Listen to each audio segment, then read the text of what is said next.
masarap na almusal. Hyper yan.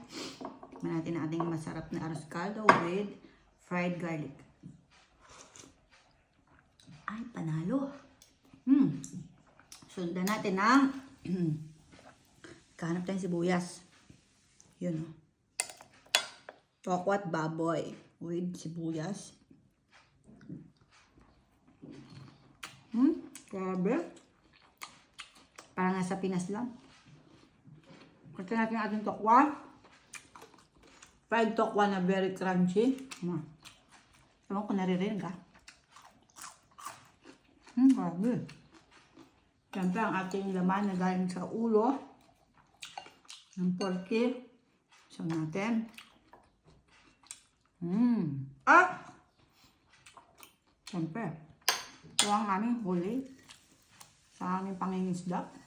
Hindi ko alam kung anong tawag sa kanya. Pero, lasa siyang gurame.